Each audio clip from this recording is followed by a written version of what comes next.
안녕하세요. 밑줄고 스타의 용재 민주입니다. 안녕. 안녕. 네, 이번 시간에는 드디어 모시기 힘들었던 그동안 정말 모시고 싶었으나 이렇게 네, 늦게 좀 모시게 되는 정말 모시고 싶었습니다. 준혜쌤과 함께 촬영을 하게 됐어요. 준혜쌤 자기소개 부탁드려도 될까요? 네, 안녕하세요. 저는 남산강학원 천공자 2학년에서 공부하고 있는 이준혜라고 합니다. 이력을 그거 하나만 말씀해 주실 거예요? 제가 미술고아스다의 전 진행자였죠, 용재쌤 이전에. 네, 저와 시즌 1에서 합을 맞췄던 네. 준혜와 함께 이제 게스트의 관계로 한번 이야기를 해보는 게 기대가 되는데요.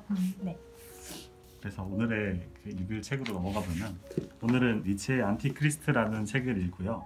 이 책은 저희 그 천공자 밴드대기 2학년 과정에서 3학기 과정 중에서 읽었던 책으로 지금 이제 열심히 읽고 글을 쓴 분들도 계시고 저희 앞에 계시는 민주쌤과 오늘의 게스트 준혜쌤도 이 책으로 에세이를 지금 써가지고 두근거리는 마음으로 잠시 후 에세이를 볼 것을 기대하고 있는데요. 기대하지 마세요. 알겠습니다. 네, 니체가 여러 가지 책을 썼었는데 안티크리스트는 그 중에서 후기에 쓴 작품이라고 하더라고요. 사상들이 어느 정도 종합이 된 책이다 이런 얘기들도 있고 안티크리스트라는 제목에 맞게 그리스도교, 기독교를 비판을 하면서 그리스도교에서 나오는 저희 생각과 사유의 바탕이 되는 것들을 전반적으로 비판을 같이 하고 있어요. 단지 그리스도교, 기독교뿐만이 아니라 그런 식으로 사유를 하는 현대인들에게도 니체의 비판이 유효하지 않은가 이런 이야기들도 많이 있더라고요. 그래서 그리스도교 사고방식이 무엇인가를 오늘 얘기를 해보면 또 재밌을 것 같고요. 저도 찔리는 게 많아가지고 아주 재밌더라고요. 찔려. 여러 가지가 있는데 그것은 함께 얘기를 해보도록 하고 일단 책을 한번 펼쳐볼까요? 저희 항상 목차를 읽어드리는데 이 책은 목차가 굉장히 짧은 책이에요. 거의 없더라고요. 거의 목차로 정리된 건 없어. 안쪽에 내용으로만 있어서 일단 차례를 읽어드리면은 옴기니 서문 그리고 옴기니 해제를 제외하고 보면은 그냥 서문 그리고 안티크리스트 본문 그리고 그리스도교 탄압법이라고 하는 조금 더 강력한 처방 같은 것들이 끝에 있고 이렇게 해서 구성이 되어 있습니다. 그래서 서문에서는 어떤 사람이 이 책을 읽을 수 있는가 이해할 수 있는가 그리고 어떤 존재들을 말하려고 하는가에 대해서 조금 이야기를 하고 있고 그리고 안티크리스트 본문에서는 아포리즘 형식으로 번호가 매겨져 있어가지고 64개로 분할이 되어서 그 이야기들을 하나하나씩 전개를 하고 있습니다. 그래서 니체를 항상 읽을 때는 중요한 거라고 하는 게 서문이라고 하는데 그러니까 서문에서 할 얘기를 이미 다 담고 있다. 이 부분을 이해할 수 있다면 뒤에 본문은 술술 넘어갈 수 있다는 얘기들도 있고 서문에 담겨있는 그 힘이 크다. 이렇게 서양 철학은 대부분 그렇다고 하는 것 같습니다. 네, 목차는 이렇게 간단하게 끝이 나고 자 그러면 책 얘기를 조금씩 한번 해보도록 할까요? 저는 이 책으로 에세이를 쓴 준혜가 어떤 말들을 해줄지 궁금합니다. 기대하지 마세요. 방금 내가 했던 말이구나. 준혜 어디가 재밌었나요? 저는 이번 오늘 에세이에도 쓴 부분이긴 한데 연민이 굉장히 재밌었어요. 24쪽인데 아포리즘 7번 사람들은 그리스도교를 연민의 종교라고 부른다. 연민은 생명의 에너지를 고양시키는 강장제로서 작용하는 감정과는 대립되는 것이다. 그것은 의기소침하게 만든다. 연민에 사로잡힐 때 사람들은 힘을 상실한다.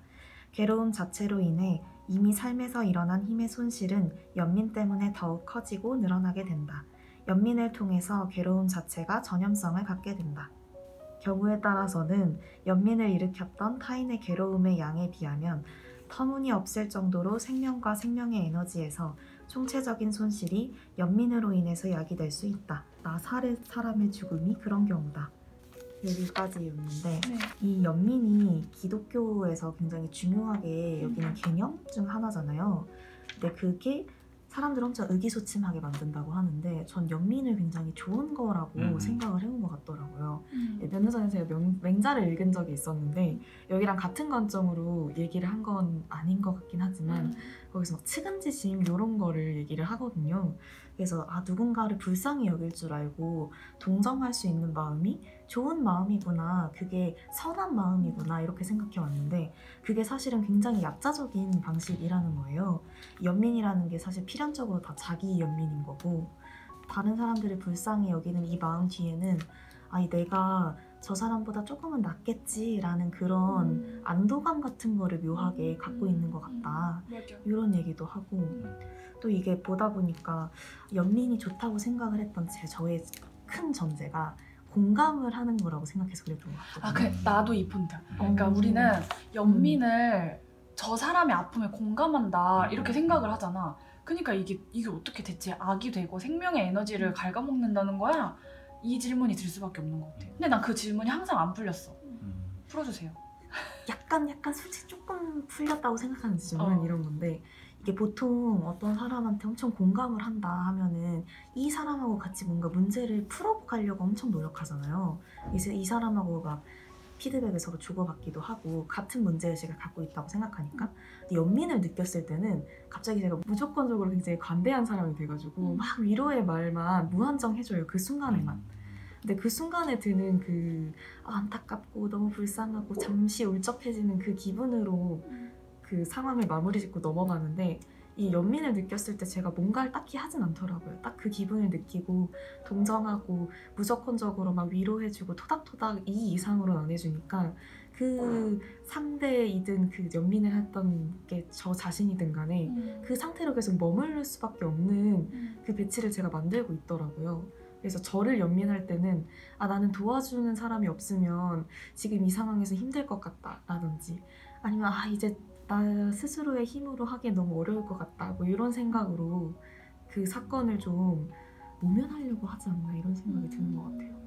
나는 방금 얘기 들으면서는 공감이랑 연민이랑 다른 지점이 내가 타자랑 함께 있다고 느끼느냐, 진짜 그 사람의 전제나 장 위에서 함께 있다고 느끼느냐, 아니면 나는 나, 너는 너, 이 상태로 뭔가 공감을 하느냐, 그게 좀 다르다는 생각이 드네. 그럴 수도 있겠다. 그러니까 나는 여기 그대로 있는데 나와 타자를 분리해서 그냥 너의 상황으로만 딱 끝나버리는?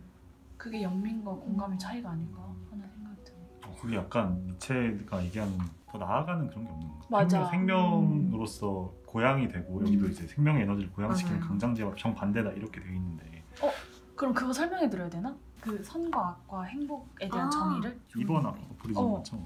네, 이제 저희가 이걸 설명을 해드리는 이유는 니체가 그 선과 악과 행복에 대한 그 기존에 우리가 알고 있던 정의를 자신의 정의로 재정의를 하더라고요. 그래서 그거를 같이 전제를 하고 출발하면 좋으실 것 같아서 설명해 주시죠. 한번 읽어볼까요? 네. 이번 아포리즘 페이지로는 17페이지입니다. 선이란 무엇인가? 그것은 힘의 감정을, 힘의 의지를, 힘 자체를 고양시키는 모든 것이다. 악이란 무엇인가? 약함에서 비롯되는 모든 것을 말한다. 행복이란 무엇인가? 힘이 증가되고 있다는 느낌, 저항을 초국했다는 느낌을 말한다. 그러니까 니체는 선과 악을 어떤 도덕적인 기준으로 이야기하는 게 아니라 그 힘의 논리로 이야기를 하는 점이 재밌는 것 같아요. 생명을 기준으로 보면서 생명이 힘을 가질 수 있느냐, 힘이 빠지게 하느냐 여기를 선과 악으로 보고 있다는 게 제 일단 기준인 것 같고, 그래서 돌아와서 보면은 아까 24페이지에 누나 얘기를 해줬던 게 생명의 에너지를 고양시키는 강장제, 여기는 이제 니체가 보기에는 선인 거고 나를 고양시킬 수 있고 생명력 있게 만들어주는 것들의 감정이 또 따로 있는 건데, 연민은 우리를 생명력이 없게 만든다, 여기이기 때문에 연민을 이렇게 안 좋게 얘기를 하는 거잖아요. 아까 진짜 얘기한 대로 그 연민을 했을 때는 너는 그렇고 나는 이런 상태에서 크게 벗어나지 않는 것 같고 전제가 좀 뒤집어지면서 재밌는 지점들이 있는 것 같아요. 맞아요. 그러니까 이 생명 에너지를 이렇게 약화시키는데 연민이란 게 그럼 우린 되게 무기력해지고 의기소침해지잖아요. 그러니까 거기서는 내가 뭘 할 수 있을지에 대한 의지가 없는 것 같아. 그래서 선이 힘에 대한 의지라고 얘기했나 보다, 니체가. 근데 우리 되게 연민 많이 하면서 살아가지 않아? 그치. 뭔가 조금만 안타까운 상황만 보여도 안 됐다, 안 되겠다 그렇게 생각하는 것 같은데 내가 지하철에서 그 할머니를 봤는데 신문이랑 테이프로 감싸서 만든 신발을 신고 다니시는 거야. 나는 그 드는 생각이 와씨 이제 겨울인데 발이 얼마나 시려우실까, 아니면은 유리나 이런 쓰레기 밟으시면 어떡하지? 그러니까 이런 생각이 들었다? 그래서 뭐 내가 슬리퍼라도 좀 사다 드려야 되나? 이런 생각이 들었는데, 그러니까 어디서 들은 말로 함부로 연민하지 말라, 함부로 동정하지 말라, 그 말들이 이렇게 떠올라가지고 그 행동을 하지는 못하고 있었거든. 근데 이제 우리끼리 이제 그 얘기를 했는데 막 할머니에 대한 목격담들이 막 나오는 거야. 아니 나 언니 할머니 충분히 슬리퍼 사실 돈 있다. 할머니 폐지도 주우시고 그 자기가 편의점에서 식사 사시는 것도 본 친구도 있는 거야. 나 거기서 아 내가 이 할머니에 대한 어떤 맥락도 보지 않고 지금 이 신발을 신고 있다는 결과 하나만 보고 안 됐다 안쓰럽다 이런 감정으로 뭔가를 해주고 싶었구나. 그 마음이 보이니까 아 내가 아차 싶은 거야. 그래서 결국에는 아 그 행동을 안 하길 잘했다? 뭐 잘했다까지는 모르겠지만 그냥 그래도 다행이다 이 생각이 들더라고. 재밌네. 연민을 하면 그 사람이 뭘 하는지에 대해서는 크게 잘 보지 않고 그냥 그 관점으로 딱 닫혀버리는 그게 있는 거야. 그냥 그 결과적인 상황만 놓고 그 내가 판단을 하고 있더라고. 이미 내 판단에서 시작하는 거구나 연민이. 이 사람이 약자다라고 규정을 해야 불쌍한 마음이 드는 거잖아. 도움이 필요하다 이렇게 봐야. 근데 나는 그래서 연민한다 저 사람이 나를 이렇게 생각했을 때는 기분이 나빴던 적도 있었던 것 같아. 나도. 왜 나를 동정하지? 막 이런 생각하면서. 나도. 맞아. 내가 받을 땐 기분이 분명히 나쁘다. 뭔가 나 충분히 할 수 있는데 아 너 이거 못하지? 아 맞아. 힘들겠다 이러면서 막 도와주려고 하면 아닌데요. 저 할 수 있는데요. 자존심 자존심하고. 근데 나는 이게 자기 연민으로 다시 이어지는 점도 재밌지 않아? 왜 그런 거 같아? 이게 그런 것도 있는 것 같아. 이게 어떤 상황이든 간에 우리가 강하다라고 평소에 느꼈던 사람이 잠깐 힘든 순간이 왔다고 해서 그 사람을 연민하진 않잖아. 이 사람한테 충분히 이 상황을 풀어나갈 수 있는 힘이 있다라고 생각하기 때문인 건데 내가 강자인 사람은 나한테 그런 힘이 있다고 생각하니까 다른 사람도 그렇게 볼 것 같은데 맞아.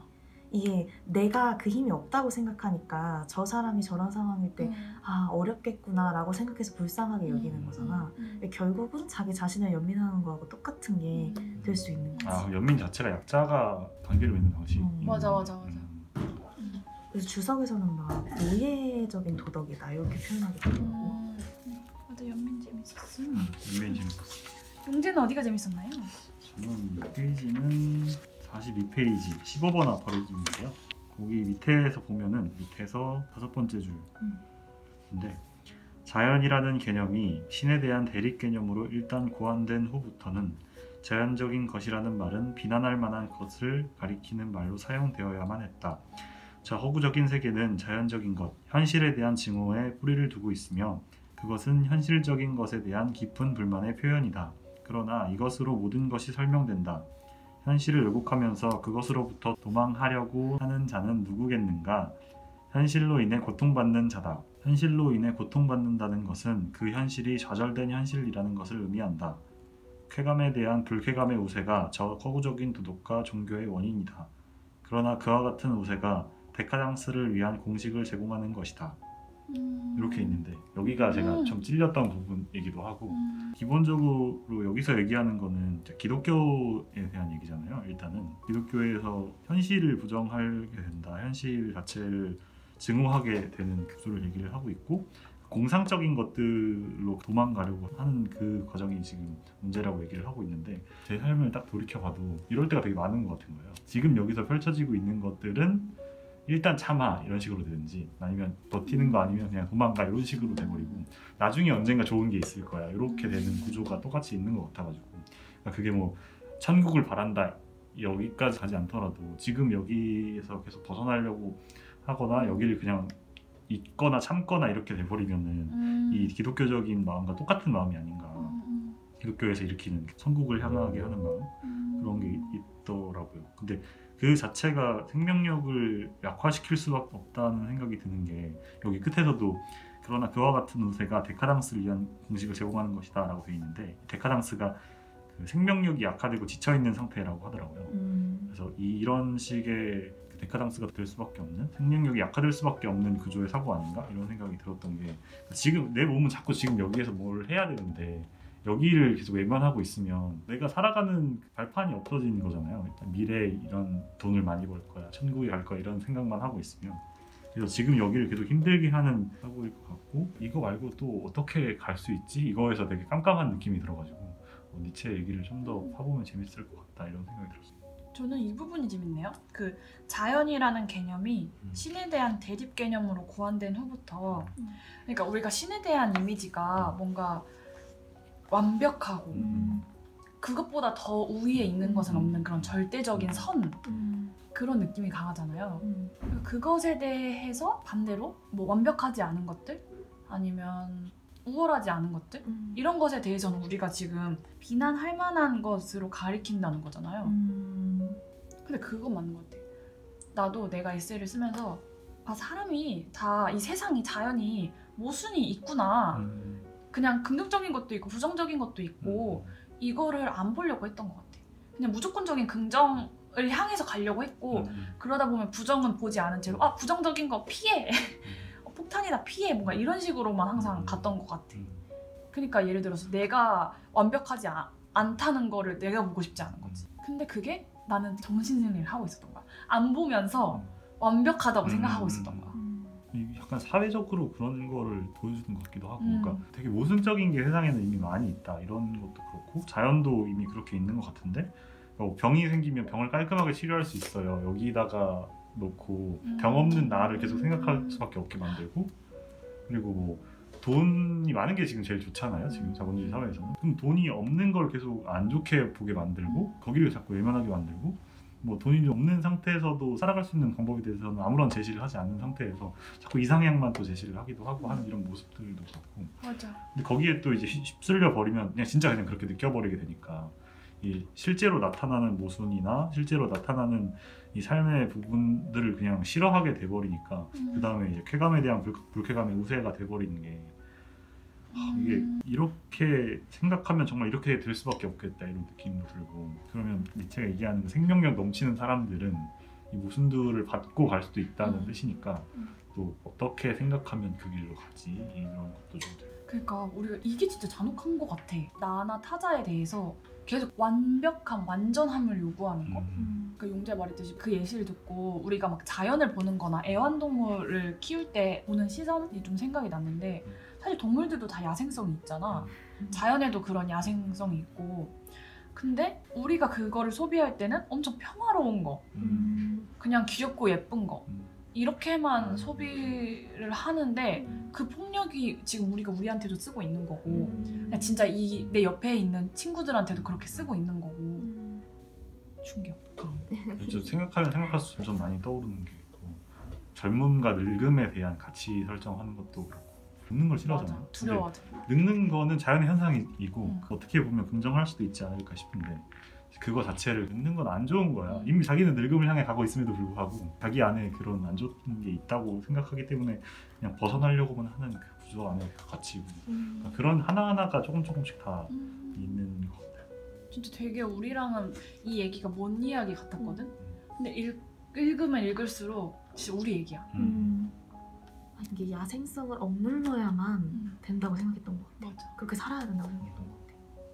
야생성은 나쁜 거라고 생각을 하게 됐던 것 같은데 그게 약간 기독교적으로 성과 악을 계속 나누고 있었다는 생각도 들고 엄청 도덕적인 걸 당위적으로 내 안에 가져와서 반드시 지켜야 되고 따라야 하는 걸 이렇게 설정을 해놓은 것 같아.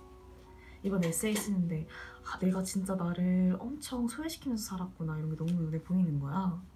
그래서 속상했다. 마음이 안 좋았다. 속상했다. 속상했다. 이 밈으로 만들자. 밥을 먹었다. 나도 진짜 항상 도덕적으로 살려고 했거든. 난 심지어 우리 엄마 아빠 선생님이셔. 어머니 아버지를 탓하는 건 절대 아니고. 어쨌든 그런 환경에서 자라오다 보면 나도 그런 걸 추구할 수밖에 없잖아. 근데 어쩌면 진짜 그 도덕적인 착한 사람들이 진짜 제일 이기적이고 잔혹한 사람일 수도 있겠다 싶어. 난 내가 진짜 항상 선하고 착하다고 생각하면서 살아왔어. 근데 이게 엄청난 폭력인 거지.